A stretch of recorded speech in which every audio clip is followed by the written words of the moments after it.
ಆರೋಗ್ಯದ ಬಗ್ಗೆ ಮಾತಾಡುವಾಗ ಸಾಮಾನ್ಯವಾಗಿ ನಮ್ಮ ಯೋಚನೆಗಳು ಬಹಳ ನೇರವಾಗಿರುತ್ತೆ ಅಲ್ವಾ?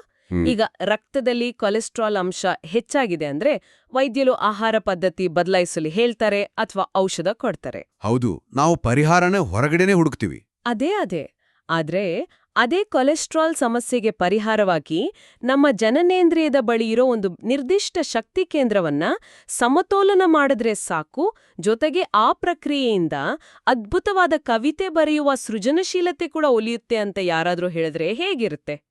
ಮೊದಲನೇ ಬಾರಿ ಕೇಳಿದಾಗ ಅದು ಸಂಪೂರ್ಣವಾಗಿ ಅಸಂಬದ್ಧ ಅಂತ ಅನ್ಸ್ಬೋದು ಅಲ್ವಾ? ಖಂಡಿತ ಅನ್ಸುತ್ತೆ. ಯಾಕಂದ್ರೆ ಮೇಲ್ನೋಟಕ್ಕೆ ಭೌತಿಕ ವಿಜ್ಞಾನ ಮತ್ತು ಮನಃಶಾಸ್ತ್ರದ ನಡುವೆ ಇಷ್ಟೊಂದು ಅಗಾಧವಾದ ಕುಂಡಿ ಇರೋದು ಅಸಾಧ್ಯ ಅಂತಲೇ ನಮ್ಮ ತರ್ಕ ಹೇಳುತ್ತೆ. ಈಗ ನೋಡಿ, ನಾವು ನಮ್ಮ ದೇಹನ ಒಂದು ಯಂತ್ರದ ತರ ನೋಡಿ ಅಭ್ಯಾಸ ಮಾಡ್ಕೊಂಡಿದ್ದೀವಿ. ನಿಜ. ಯಾವುದಾದ್ರೂ ಮೂಳೆ ಮುರಿದ್ರೆ ಎಕ್ಸ್ರೇ ಯಂತ್ರದಲ್ಲಿ ಆ ಬಿರುಕು ಸ್ಪಷ್ಟವಾಗಿ ಕಾಣಿಸುತ್ತೆ. ಸಮಸ್ಯೆ ಎಲ್ಲಿದೆ, ಪರಿಹಾರ ಏನು ಅನ್ನೋದು ಕಪ್ಪು ಬಿಳುಪಿನಷ್ಟೇ ಸ್ಪಷ್ಟವಾಗಿರುತ್ತೆ. ನಮ್ಮ ತರ್ಕಬದ್ಧ ಮನಸ್ಸಿಗೆ ಆ ನಿಖರತೆ ಬಹಳ ಸಮಾಧಾನ ತರುತ್ತೆ.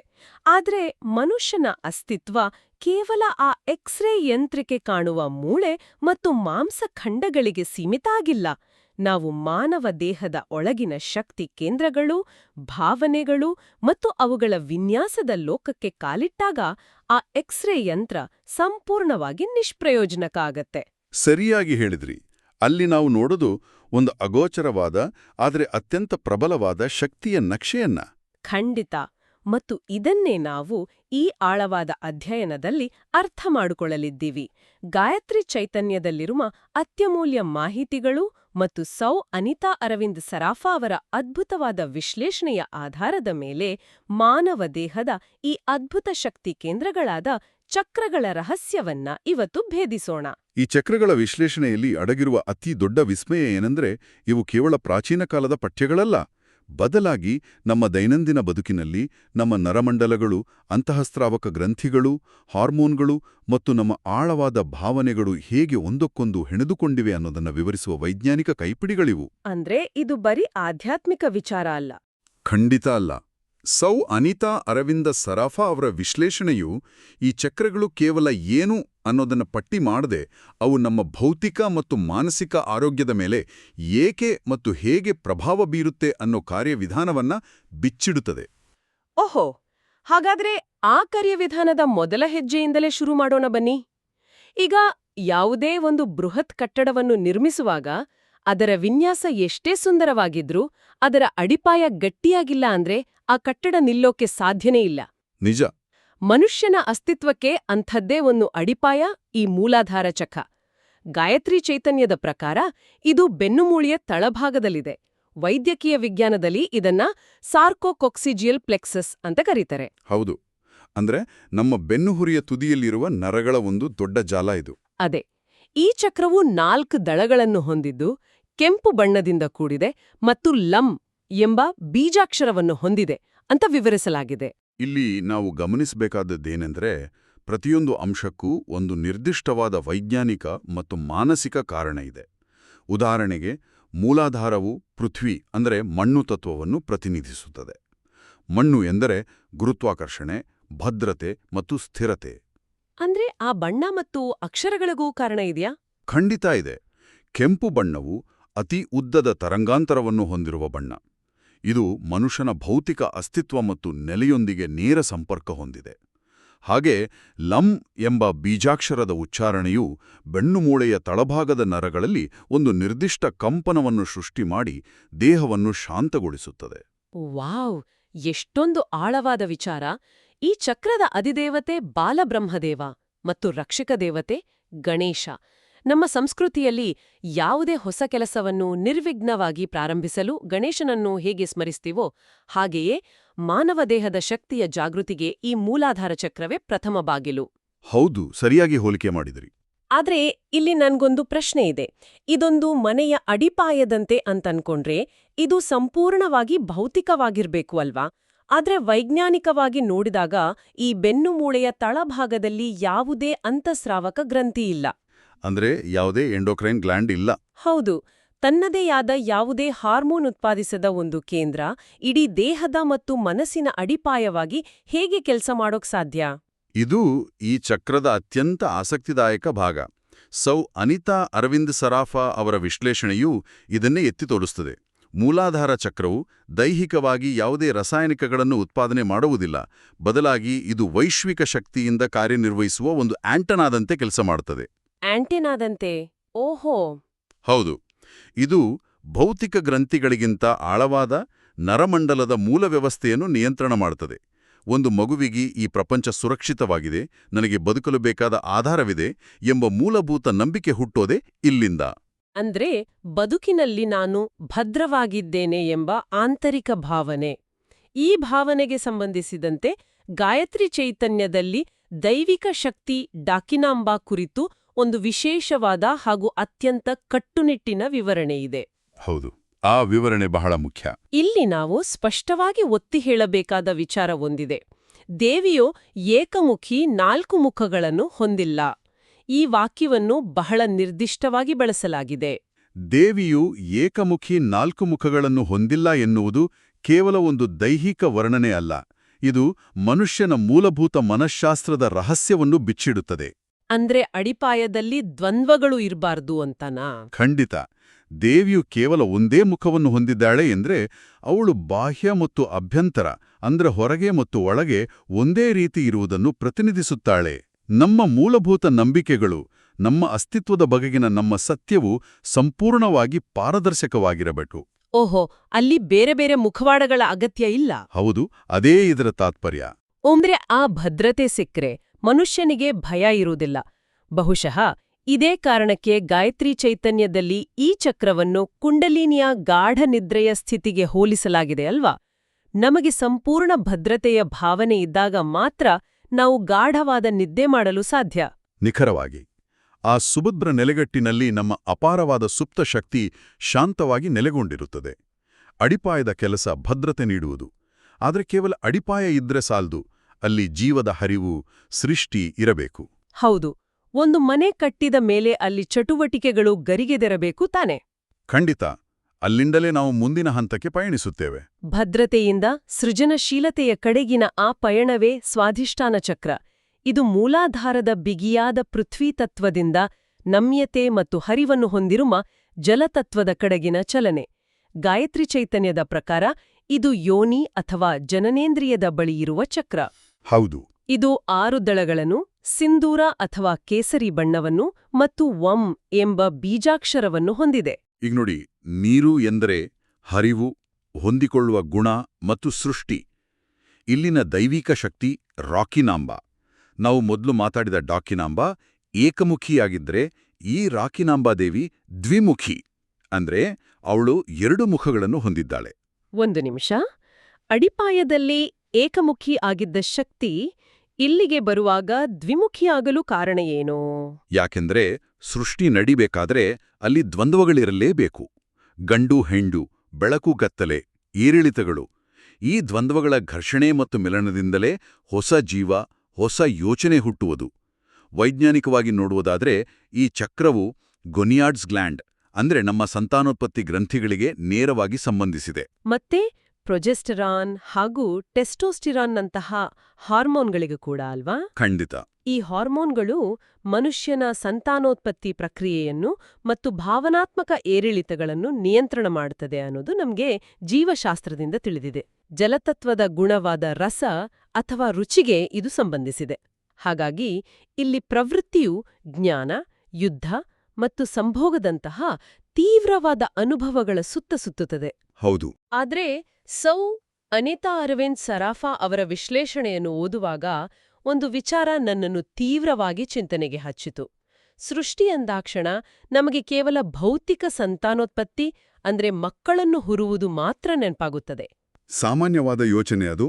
ಆದ್ರೆ ಗಾಯತ್ರಿ ಚೈತನ್ಯದ ಪ್ರಕಾರ ಇದು ಕೇವಲ ದೈಹಿಕ ಸೃಷ್ಟಿ ಅಲ್ಲ, ಬೌದ್ಧಿಕ ಸೃಷ್ಟಿಯೂ ಹೌದು.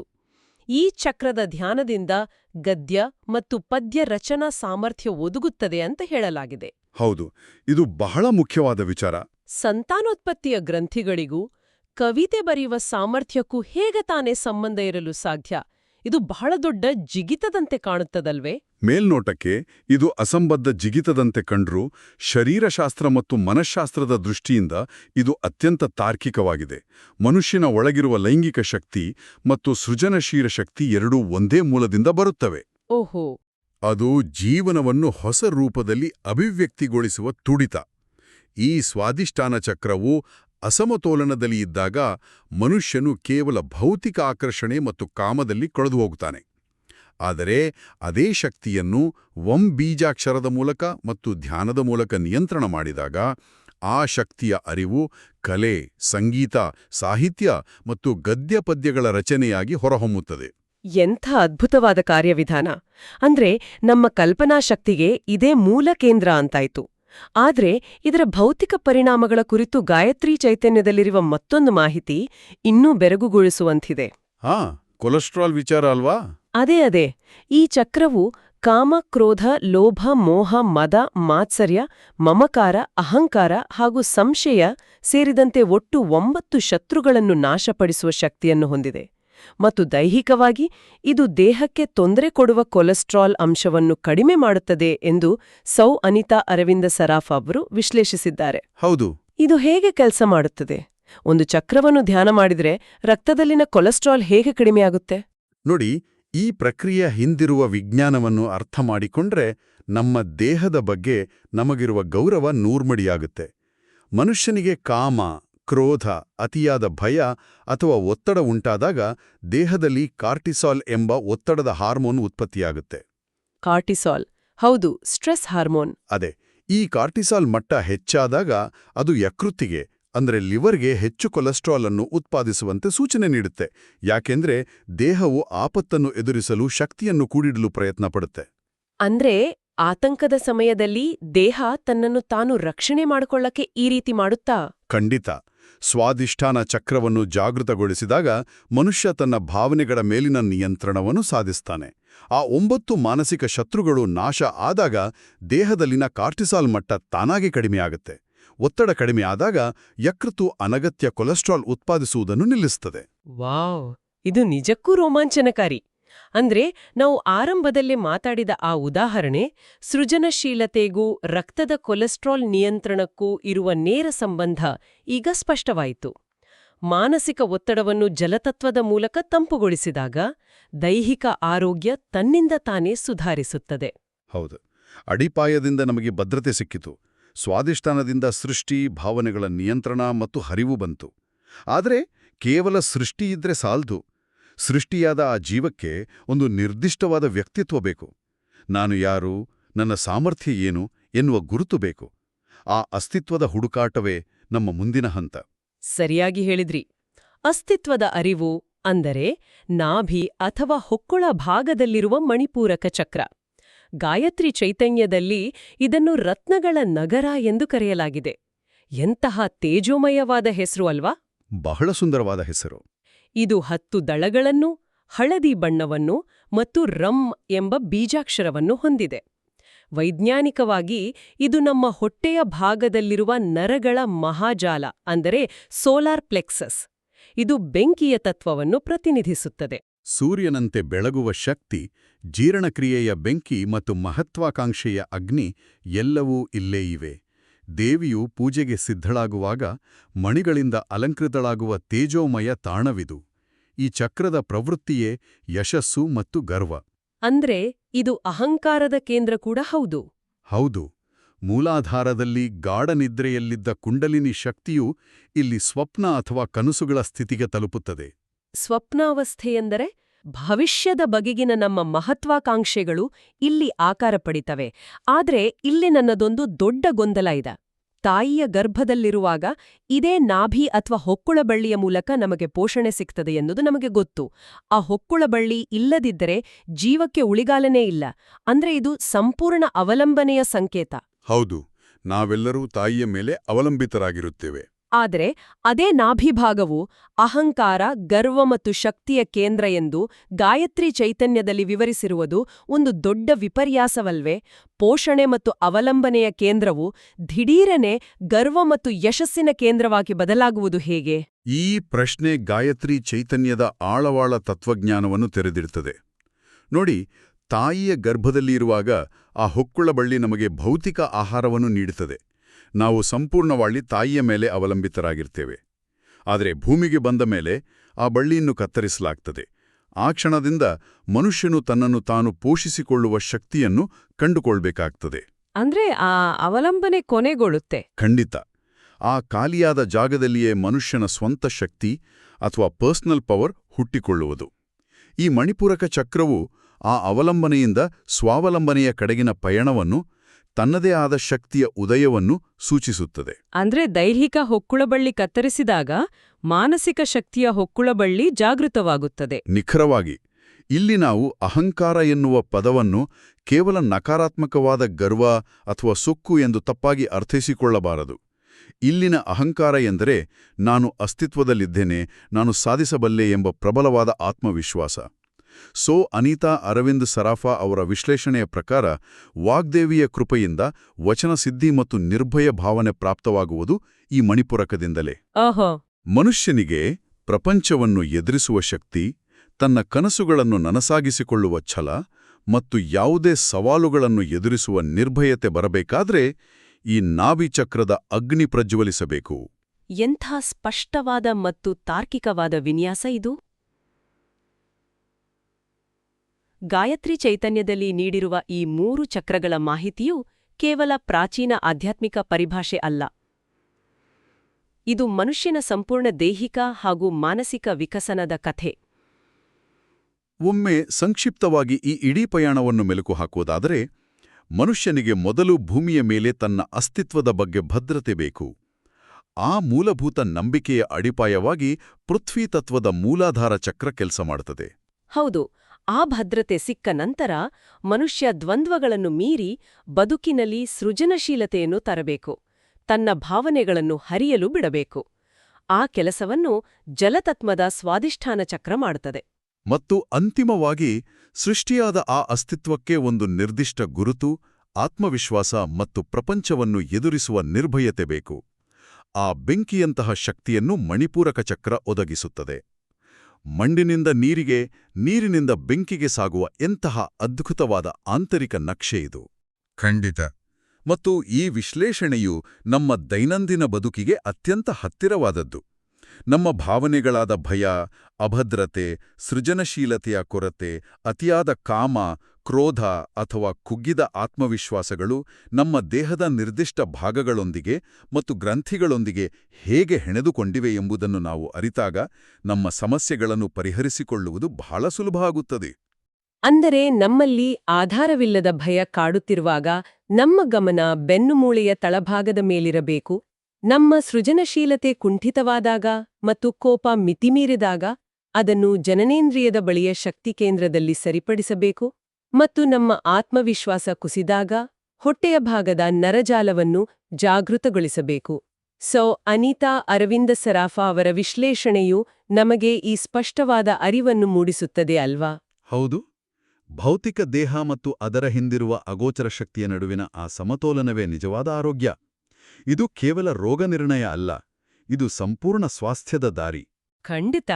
ಈ ಸಂಭಾಷಣೆಯ ಅಂತ್ಯದಲ್ಲಿ ನಾವು ಆರಂಭದಲ್ಲಿ ಮಾತಾಡಿದ ಆ ಎಕ್ಸ್ರೇ ಯಂತ್ರದ ಉಪಮೆಗೆ ಮರಳೋಣ. ಆ ಯಂತ್ರಕ್ಕೆ ಕೇವಲ ಮುರಿದ ಮೂಳೆ ಕಾಣಬಹುದು. ಆದರೆ ಗಾಯತ್ರಿ ಚೈತನ್ಯವು ತೋರಿಸುವ ಈ ನಕ್ಷೆಯು ನಮ್ಮ ರಕ್ತದಲ್ಲಿನ ರಾಸಾಯನಿಕ ಬದಲಾವಣೆಗಳಿಗೂ ನಮ್ಮ ಮನಸ್ಸಿನ ಆಳದ ಕವಿತೆಗಳಿಗೂ ಇರುವ ಸೇತುವೆಯನ್ನು ತೋರಿಸುತ್ತದೆ. ಹೌದು, ಅದು ಎಷ್ಟೊಂದು ಅದ್ಭುತವಾದ ಸೇತುವೆ. ಇದರ ಬಗ್ಗೆ ಕೇವಲ ಒಂದು ಕ್ಷಣ ಯೋಚಿಸಿ ನೋಡಿ. ನಾವು ಇಲ್ಲಿಯವರೆಗೂ ಚರ್ಚೆ ಮಾಡಿದ್ದು ಕೇವಲ ಹೊಕ್ಕುಳಬಳ್ಳಿಯ ಕೆಳಗಿರುವ 3 ಚಕ್ರಗಳ ಬಗ್ಗೆ ಮಾತ್ರ. ಈ 3 ಚಕ್ರಗಳೇ ನಮ್ಮ ಬದುಕಿನ ಇಷ್ಟೊಂದು ಆಳವಾದ ಭದ್ರತೆ, ಕಲೆ, ಸಾಹಿತ್ಯ, ಬೌದ್ಧಿಕ ಸೃಷ್ಟಿ, ಹಾರ್ಮೋನ್ಗಳ ನಿಯಂತ್ರಣ ಮತ್ತು ನಿರ್ಭಯತೆಯನ್ನು ನಿರ್ಧರಿಸ್ತವೆ ಅಂದರೆ ನಮ್ಮ ಹೃದಯ ಮತ್ತು ಮಿದುಳಿನ ಹತ್ತಿರ ಇರುವ ಮೇಲಿನ ಚಕ್ರಗಳು ಸಂಪೂರ್ಣವಾಗಿ ತೆರೆದುಕೊಂಡರೆ ಮನುಷ್ಯನ ಅರಿವಿನ ಮಿತಿ ಇನ್ನೆಷ್ಟು ವಿಸ್ತಾರವಾಗಬಹುದು?